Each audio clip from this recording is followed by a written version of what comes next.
اس بات میں کوئی شک نہیں کہ ارتھ کے ساؤتھ پول میں موجود انٹارکٹیکا دنیا کا وہ کانٹیننٹ ہے جہاں قدرت انسان کو بالکل بھی برداشت نہیں کرتی۔ یہ دنیا کا سب سے ٹھنڈا، سب سے دور، سب سے ویران اور سب سے خشک ترین کانٹیننٹ ہے، لیکن ان سب مشکلات کے بعد بھی یہاں پچھلی کئی صدیوں سے انسان واقعی میں رہتے ہیں۔ لیکن سوال یہ ہے کہ آخر کیسے؟ انٹارکٹیکا اتنا بڑا کانٹیننٹ ہے کہ اس میں پورا امریکہ اور پورا انڈیا ایک ساتھ فٹ آ سکتے ہیں۔ امیجن کریں کہ اتنے بڑے کانٹیننٹ کا 98% حصہ گہری برف سے بھرا ہوا ہے، اتنی گہری کہ یہاں کئی حصوں میں 5 کلومیٹر ڈیپ تک صرف برف ہی برف ہے۔ ویسے تو یہاں ٹیمپریچر -60 ڈگری سیلسیس تک جاتا ہے، لیکن سال میں 1 یا 2 مرتبہ یہاں گرمی بھی پڑتی ہے، پر اس گرمی میں بھی یہاں کا ٹیمپریچر -12 ڈگری سیلسیس ہوتا ہے، کیونکہ یہاں پورا سال ٹیمپریچر فریزنگ پوائنٹ سے کم ہی رہتا ہے۔ اسی وجہ سے یہاں برف میلٹ ہی نہیں ہوتی۔ ہر سال انٹارکٹیکا میں 2 انچ ایڈیشنل برف پڑتی ہے۔ ویسے تو یہ فگر بہت کم ہے، لیکن پچھلے کروڑوں سالوں سے 2 انچ کر کے یہاں برف کی لیئرز بڑھتی ہی چلی جا رہی ہیں۔ صرف برف اور شدید ٹیمپریچر ہی یہاں زندگی کے لیے مشکلات پیدا نہیں کرتے، بلکہ انٹارکٹیکا میں ہیومیڈیٹی نہ ہونے کے برابر ہے۔ نارملی ہمارے پاس ہوا میں 40% سے لے کر 80% واٹر ویپرز ہوتے ہیں، جو انسانی صحت کے ساتھ ساتھ ایکو سسٹم کے لیے بھی بہت فائدے مند ہوتے ہیں، لیکن انٹارکٹیکا میں ہیومیڈیٹی لیول صرف اور صرف 0.03% ہی ہے۔ یہی وجہ ہے کہ انٹارکٹیکا میں اسکن ڈیزیز اور باڈی کا ڈی ہائیڈریٹ ہونا بہت ہی کامن ہے۔ اس کے ساتھ ساتھ ساؤتھ پول سی لیول سے 9800 فٹ کی ایلیویشن پہ ہے۔ یہ اتنا ڈیڈلی تو نہیں ہے، لیکن زیادہ تر لوگوں کے لیے یہ ایلیویشن ان کی مشکلات میں اضافہ کر دیتی ہے۔ کل ملا کر بات یہ ہے کہ انٹارکٹیکا انسان تو دور کی بات بلکہ کسی بھی جاندار کے لیے بنایا ہی نہیں گیا، لیکن پھر بھی انسان یہاں موجود ہے۔ اس کی صرف ایک ہی وجہ ہے اور وہ ہے ریسرچ۔ جس طرح اسپیس بھی انسان کے لیے نہیں بنائی گئی، لیکن پھر بھی وہاں ISS میں انسان ریسرچ پرپس کے لیے رہتے ہیں، اسی طرح انٹارکٹیکا میں بھی سائنٹسٹ کو ریسرچ کے لیے بھیجا جاتا ہے۔ یہ ہے یہاں کا ایمنڈسن اسکاٹ ساؤتھ پول اسٹیشن۔ یہ ایک امریکن بیس ہے جہاں پر گرمیوں میں 150 اور سردیوں میں ٹوٹل 45 سائنٹسٹ اور اسٹاف رہتے ہیں۔ یہاں تک ان کو پہنچانے کا صرف ایک ہی ذریعہ ہے اور وہ ہے بائی پلین۔ انٹارکٹیکا میں کوئی پراپر ایئرپورٹ یا رن وے موجود نہیں ہے اور نہ ہی گہری برف کی وجہ سے بن سکتا ہے۔ یہاں رن وے کنکریٹ یا تارکول سے نہیں بلکہ ایسی چیز سے بنائے جاتے ہیں جو یہاں سب سے زیادہ پائی جاتی ہے، برف۔ جی ہاں، برف پر رولر چلا کر اس کو سخت کیا جاتا ہے جس پر جہاز لینڈ کر سکتے ہیں۔ انٹارکٹیکا میں لینڈ کرنے کے لیے بھی پائلٹس کی پہلے اسپیشل ٹریننگ کی جاتی ہے، کیونکہ یہ عام رن وے نہیں بلکہ بہت ہی سلپری ہوتے ہیں۔ کارگو پلین کے کیسز میں تو جہاز کے لینڈنگ گیئر کی جگہ ایک اسپیشل اسکی لینڈنگ گیئر لگا ہوتا ہے، کیونکہ کارگو پلین کا وزن بہت زیادہ ہوتا ہے اور اگر اس کے لینڈنگ گیئر میں ٹائر لگے ہوں گے تو وہ لینڈنگ کے وقت برف کے اندر دھس بھی سکتے ہیں۔ ساؤتھ پول امریکن اسٹیشن پہلی بار 1956 میں لکڑی سے بنایا گیا تھا، جو فوراً ہی برف کی نظر ہو گیا۔ 1974 میں اس کو اپ گریڈ کر کے ایک جائنٹ اگلو کی شیپ دی گئی۔ پوری بیس اسی اگلو کے اندر رہتی تھی، پر امریکنز کا یہ ایکسپیریمنٹ بھی ناکام رہا، کیونکہ ہر سال سردیوں میں یہ اگلو بھی برف کے اندر چلا جاتا تھا۔ کیونکہ انٹارکٹیکا ساؤتھ پول میں ہے جہاں 6 مہینے سورج ہوتا ہے تو رات ہی نہیں ہوتی، اور اگلے 6 مہینوں تک رات ہوتی ہے تو سورج نکلتا ہی نہیں ہے۔ اسی وجہ سے جن 6 مہینوں میں صرف رات ہوتی تھی تب اگلو کو برف سے باہر نہیں نکالا جا سکتا تھا، یعنی اسٹاف کو اگلے 6 مہینوں کا ویٹ کرنا پڑتا، جس میں کھدائی کر کے اس کو برف سے باہر نکالا جاتا تھا۔ اس میں ٹائم بھی لگتا تھا اور ایکسٹرا فیول بھی یوز ہوتا تھا۔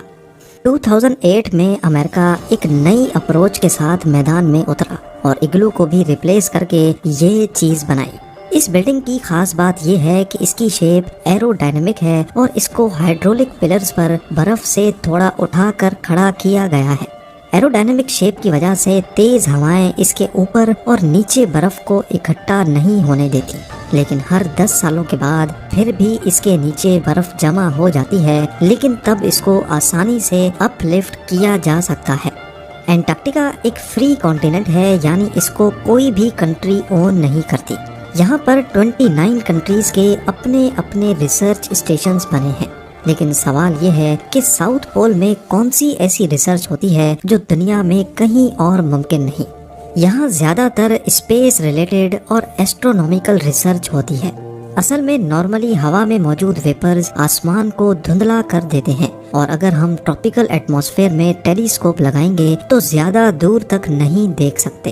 ساؤتھ پول میں ہیومیڈیٹی نہ ہونے کی وجہ سے آسمان بہت کلیئر نظر آتا ہے، اور ٹیلیسکوپس اسپیس میں لاکھوں لائٹ ایئرز دور تک بھی آسانی سے دیکھ سکتے ہیں۔ یہ ہے بلیک ہول کی فوٹو جس کو 2019 میں پہلی بار کیپچر کیا گیا تھا۔ اس فوٹوگراف کو کیپچر کرنے میں بھی ساؤتھ پول میں لگے ٹیلیسکوپس کا سب سے بڑا ہاتھ تھا۔ ایسٹرونومی کے علاوہ یہاں آئس کورس پر بھی ریسرچ کی جاتی ہے۔ لاکھوں کروڑوں سال پہلے ارتھ کا کلائمیٹ کیسا تھا، تب ہوا میں کون سے پارٹیکلز اور گیسز تھیں، یہ سارے راز انٹارکٹیکا کی برف کے نیچے چھپے ہیں۔ ان آئس کورس کو نکال کر ریسرچ کی جاتی ہے اور یہ پتہ لگایا جاتا ہے کہ کس دور میں یہاں کیا کچھ ہوا تھا۔ ساؤتھ پول میں ہارش ویدر کنڈیشنز کی وجہ سے یہاں کم سے کم ریسرچرز کو بھیجا جاتا ہے۔ ریسرچرز صرف اکوپمنٹ لک آفٹر کرتے ہیں اور سارا ڈیٹا ان کو یہاں سے باہر اپنی اپنی کنٹری میں بھیجنا ہوتا ہے۔ جیسے یہاں آنے کا صرف ایک ہی ذریعہ ہے، ویسے ہی یہاں سے نکلنے کا بھی صرف یہی ذریعہ ہے۔ ساؤتھ پول میں صرف 3 مہینوں کا پیریڈ ہوتا ہے جس میں ایئر کرافٹس آ یا جا سکتے ہیں، باقی پورا سال یہاں سے باہر نکلنا قریب امپاسبل ہے۔ انٹارکٹیکا سے بھی دور ہیومینٹی اگر کہیں اور ہے تو وہ ہے انٹرنیشنل اسپیس اسٹیشن میں، لیکن یہاں موجود ایسٹروناٹس کو بھی اگر اسپیس سے ایویکویٹ کرنا ہو تو وہ کسی بھی وقت اپنے آپ کو اوشن میں لینڈ کروا سکتے ہیں، لیکن ایویکویشن کا آپشن انٹارکٹیکا پر اپلائی ہی نہیں ہوتا۔ ایمرجنسی کی صورت میں یہاں ڈاکٹرز تو موجود ہوتے ہیں، لیکن سیویئر کیسز میں ویڈیو لنک کے ذریعے امریکہ میں بیٹھے ڈاکٹرز کا پینل بھی موجود ہوتا ہے، لیکن یہ ویڈیو لنک انٹرنیٹ پہ کام کرتا ہے، اور یہاں انٹرنیٹ بھی ایک بہت بڑا چیلنج ہے۔ باقی پوری دنیا میں انٹرنیٹ ریموٹ لوکیشنز پر سیٹلائٹ کے ذریعے چل سکتا ہے۔ کمرشل سیٹلائٹس ارتھ کے صرف ان حصوں کو کور کرتی ہیں جہاں زیادہ آبادی ہوتی ہے۔ جیسا کہ آپ گلوب پہ دیکھ سکتے ہیں کہ ساؤتھ پول ہمارے پلینٹ کا لٹرلی باٹم ہے۔ ارتھ کا آربٹ کرتی سیٹلائٹس ساؤتھ پول کے اوپر سے گزرتی ہی نہیں ہیں، اسی وجہ سے یہاں سیٹلائٹ کے سگنلز بھی ریسیو نہیں ہوتے۔ صرف چند سیٹلائٹس ہیں جن کے سگنلز ساؤتھ پول میں آتے ہیں، وہ بھی صرف چند منٹوں یا گھنٹوں کے لیے۔ یہاں انٹرنیٹ یوز کرنے کے لیے بھی اسپیسیفک ٹائم کا ویٹ کرنا ہوتا ہے۔ جب سیٹلائٹ ساؤتھ پول کے قریب سے گزرے گی صرف تبھی سگنل ریسیو ہوں گے۔ پورے 24 گھنٹوں میں یہاں صرف 3 گھنٹے اور 50 منٹوں کے لیے انٹرنیٹ چلتا ہے۔ اسی ٹائم فریم میں سائنٹیفک ڈیٹا بھی ٹرانسمٹ کیا جاتا ہے اور ریسرچرز اپنی فیملی سے کنیکٹ ہو پاتے ہیں۔ اس کے علاوہ ساؤتھ پول میں ویسٹ مینجمنٹ بھی ایک بہت بڑا ایشو ہے۔ انٹرنیشنل لاء کے مطابق اس کانٹیننٹ کو پالیوشن اور ویسٹ فری رکھنا سب کی ذمہ داری ہے، کیونکہ اگر یہاں تھوڑی سی بھی پالیوشن ہوئی تو وہ سائنٹیفک ریسرچ کو اثر انداز کر سکتی ہے۔ اس کا مطلب ہے کہ یہاں جو چیز بھی آئے گی اس کو الٹیمیٹلی واپس بھی جانا ہے۔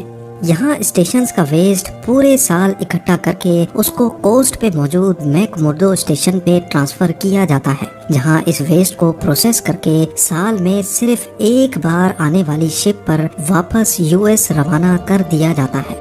ونٹر سیزن میں ساؤتھ پول اسٹیشن پہ صرف 45 لوگ ہوتے ہیں۔ ان لوگوں کو بڑی احتیاط سے جانچ پڑتال کر کے اس مشن کے لیے سلیکٹ کیا جاتا ہے، کیونکہ یہ وہ پیریڈ ہوتا ہے جس میں اگر کوئی ناگہانی ہو گئی تو ان کا یہاں سے نکلنا یا باہر کی دنیا کا ان کو ریسکیو کرنا ناممکن ہوتا ہے۔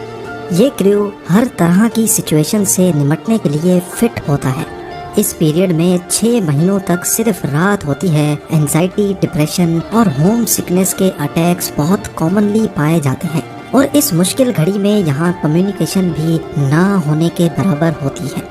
پورے 6 مہینوں تک انتہائی لمیٹڈ ریسورسز پہ گزارا کرنا اس کریو کا ایک ایسا کارنامہ اور سیکریفائز ہے جس کو ایک چھوٹی سی ویڈیو میں ایکسپلین کرنا میرے لیے بہت ہی مشکل ہے۔